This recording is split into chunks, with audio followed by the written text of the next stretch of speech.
Well, hello everyone. Welcome to our very first episode of Weddings and Mimosa. So exciting. I don't have a guest today. It is just me, but I wanted to do that to kind of introduce myself, talk about the podcast, and kind of give the plan forward as we start this very exciting new journey. The podcast is called Weddings and Mimosas. I picked this title before I got pregnant. Now I am pregnant, so no mimosas for me. However, I will not be pregnant forever. And then the mimosas are going to be out. Full swing. I did bring some alcohol today for set props. What do they call it? Prop something. This is not sponsored by this alcohol company. However, it could be. So if you would like your alcoholic beverage here, you just let us know. We are accepting sponsorships.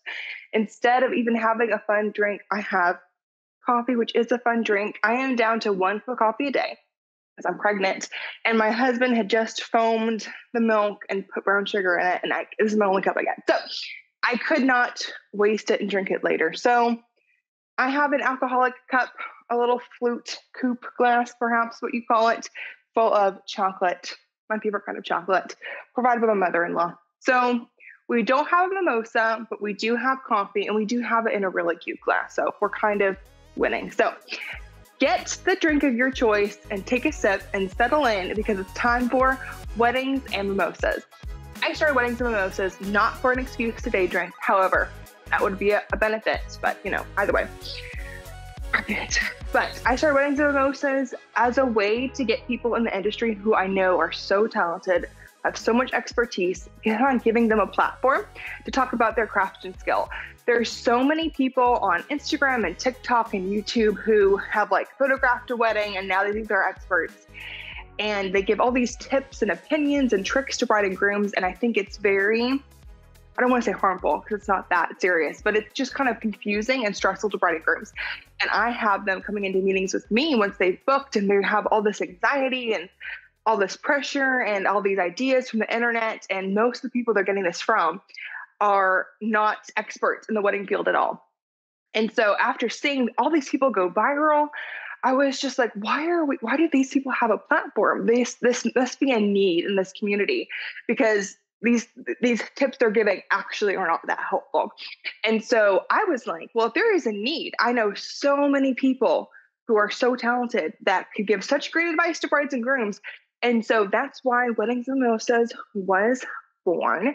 And so we're going to bring on all sorts of vendors, all sorts of venues, caterers, DJs, florists, photographers, all the things, to give expert advice and their opinions. We're going to talk about our wedding day experiences and really, hopefully, give helpful tips to bride and grooms to start you on the right track as you start planning. So you can kind of filter through all of the information that is online when it comes to wedding days, because there is a lot of it. And it's time we have good information that's going to help people going out, instead of people being like, oh, well, I think I coordinated a wedding. My friend called me and I just kind of was there the day of. I'm at so many parties and I say, oh, I'm a wedding planner. And 9 times out of 10, the answer is, oh my gosh, I did that. And I always say, oh, well, what did you do? How was that experience? And I'm like, oh yeah, my friend called me at the last minute. And so I just came and ran her schedule for her. And I'm like, I don't say this, but in my head, I'm like, well, that's not what a wedding planner does. And so I'm really excited to have this opportunity to talk about the wedding industry and hopefully answer lots of questions and be a really good tool for brides and grooms. So I started this podcast to bring on so many people in the industry who are incredibly talented. I have been in this industry for almost 10 years now. I feel like I have quite a bit of experience myself. However, I know so many people who have been doing this for 15, 20, 30 years, and they are like a plethora of knowledge. And so they are all slated to come on. We have guests all the way out to the end of 2023. So exciting, but we're always looking for more. So if you are in this industry and have something you want to share, if you run a wedding business or something that you think would be helpful to brides and grooms, please send us a message so you can come on too. I also have brides that are currently planning their weddings. So we're going to talk about how they've planned and how the struggles they've come across and things that surprised them while they planned their wedding. We're also bringing old brides on who got married, maybe last year, maybe 10 years ago, talking about their wedding day and looking back, what they would have changed and what they took away from it. Because the wedding day goes by so fast. And so I think it's really great to hear from others. So when you're planning your wedding and thinking about your wedding day, you have a little bit more information. I started events with McKenna after working in the event world for about 8 years.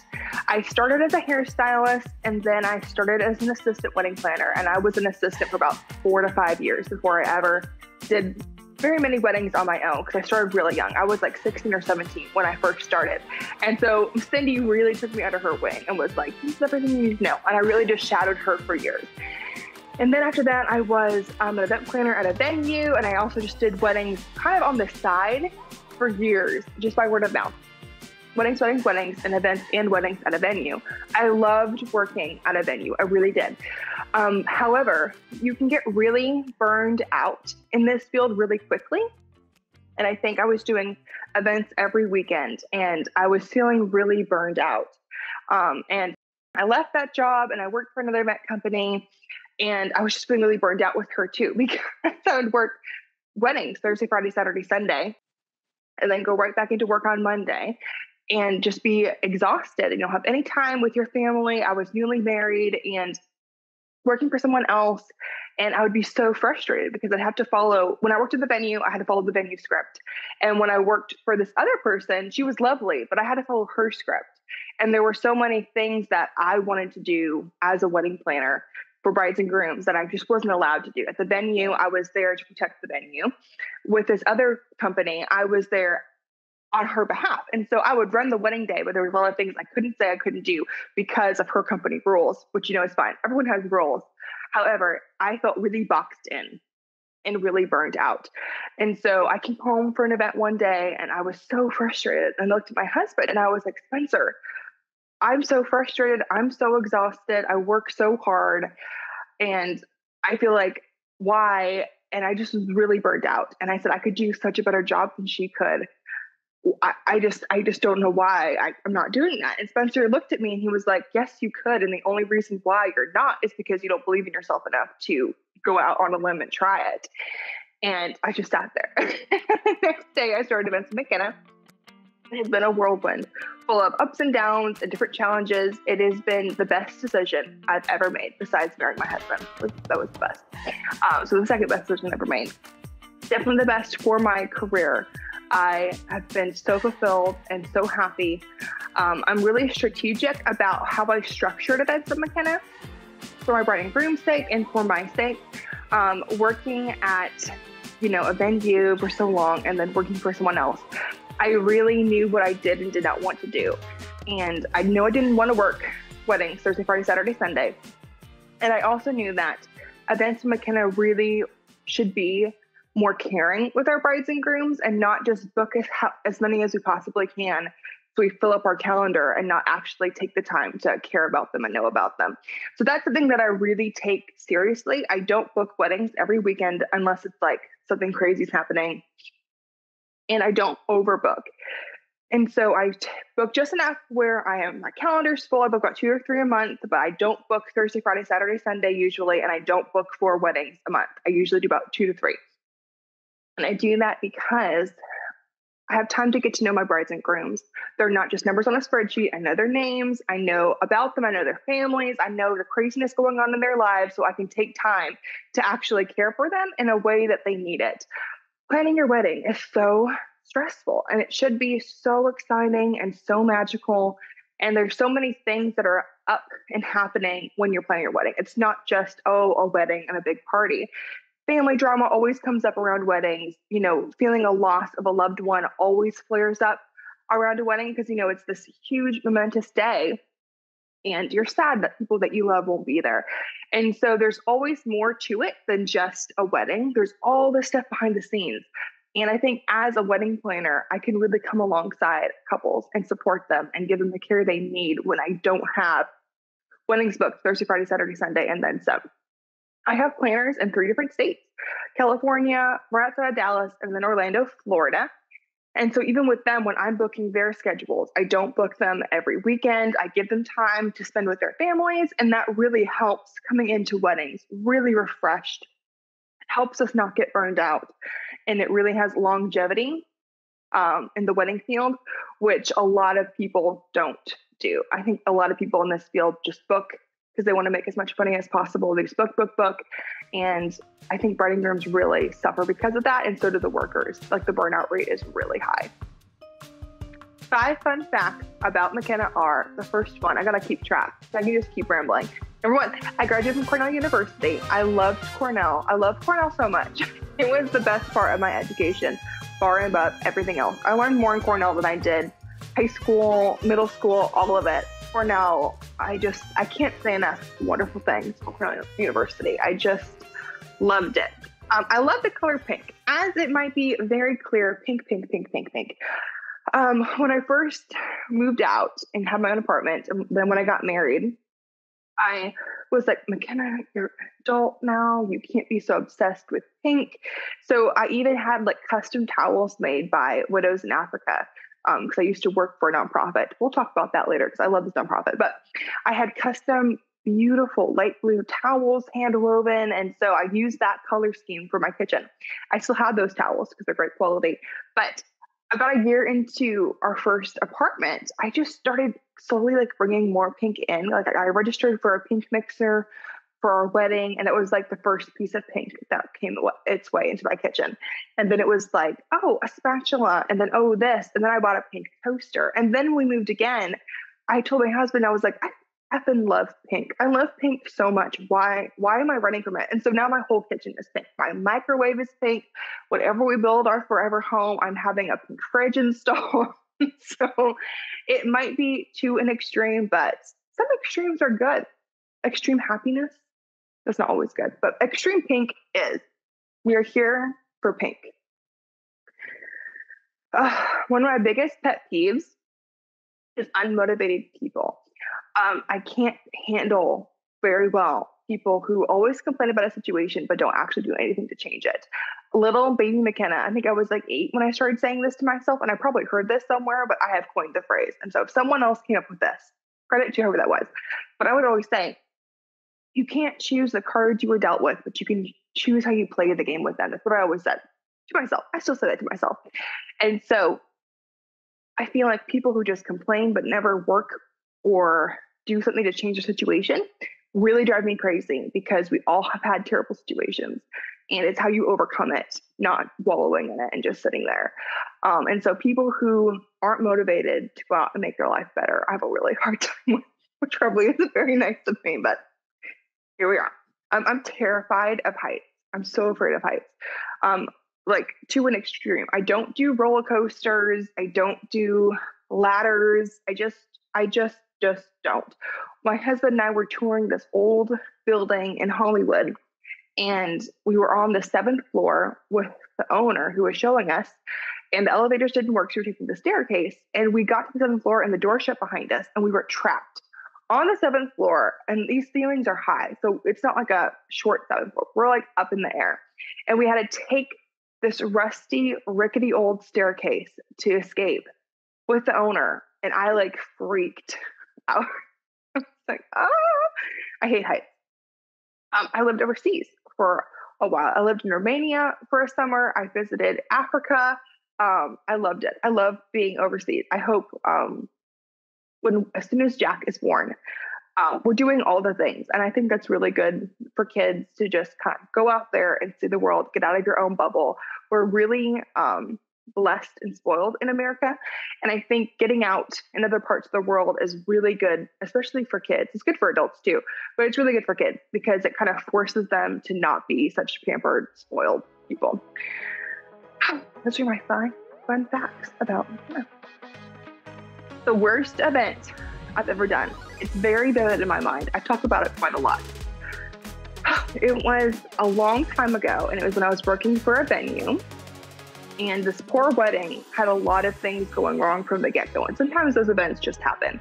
But the bride and groom have a lot of stress in their life. They're both very young, lots of drama behind the scenes, which always lays the groundwork for a stressful wedding day.